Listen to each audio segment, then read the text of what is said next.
Hello guys, ഇന്ന് വളരെയധികം പ്രധാനപ്പെട്ടൊരു ദിവസമാണ്. ഇന്ന് എൻ്റെ കല്യാണിക്കുട്ടിയുടെ പല്ല് പറഞ്ഞു പോയ ദിവസമാണ് കേട്ടോ. ആദ്യമായിട്ട് പല്ല് പറഞ്ഞ ദിവസമാണ്. എങ്ങനെ ഉണ്ടായിരുന്നു കല്യാണി പല്ല് പറഞ്ഞു പോയ എക്സ്പീരിയൻസ്? കല്യാണിക്ക് ഇഷ്ടപ്പെട്ടു. കാരണം തൂത്തുവേരി കല്യാണിക്ക് മണി തന്നു. കല്യാണിക്ക് അത് ഇഷ്ടപ്പെട്ടു, കാരണം കല്യാണിക്ക് ടൂത്ത് ഫെയറി മണി തന്നു എന്നാണ് കല്യാണി പറയുന്നത്. കല്യാണി എൻ്റെ അടുത്ത് ചോദിക്കുമായിരുന്നു, എനിക്കും കൊച്ചുനാളി ടൂത്ത് ഫെയറി മണി തന്നിട്ടുണ്ടെന്ന്. ഞാൻ പറഞ്ഞില്ല, ഞങ്ങൾക്കൊന്നും കൊച്ചുനാളി ടൂത്ത് ഫെയറി ഒന്നും മണിയൊന്നും തരില്ലായിരുന്നു. ഞങ്ങളുടെയൊക്കെ പല്ലെടുത്ത് വീടിൻ്റെ മണ്ടയ്ക്കോട്ട് എടുത്ത് എറിയായിരുന്നു. എന്താ തൂമ്പാപ്പല്ലേ പോ, കൊച്ചിരിപ്പല്ലേ വാ, അങ്ങനെ എന്തോ പറഞ്ഞിട്ട് നമ്മുടെ പല്ലെടുത്ത് എറിയുമായിരുന്നു വീടിൻ്റെ മണ്ടയ്ക്കോട്ട്. അത് മാത്രമേ നമുക്ക് എൻ്റെ ഫസ്റ്റ് പല്ല് പറിച്ചത് ഭയങ്കര കോമഡി ആയിരുന്നു.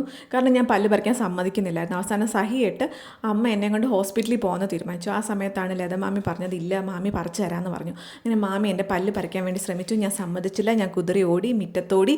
അവസാനം എന്നെ മുറ്റത്തിട്ട് പിടിച്ച് ഞാൻ തറയിൽ കിടന്ന് ഉരുണ്ട് ഒരു വിധത്തെ എൻ്റെ പല്ല് പറിച്ചെടുത്തു. പക്ഷേ എൻ്റെ മേല് മൊത്തം മുറിഞ്ഞു.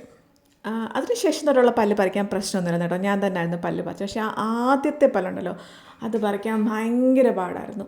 അത് വെച്ച് നോക്കുമ്പോൾ കല്യാണിക്ക് ഭയങ്കര മിടുക്കിയായിട്ട് നിന്ന് പല്ല് പറിച്ചു കേട്ടോ. അത് കുറേ നാൾ കൊണ്ട് പിടിച്ച് അവൾ നല്ല ധൈര്യമായിട്ട് തന്നെ പല്ലൊക്കെ പറിക്കാൻ സമ്മതിച്ചു.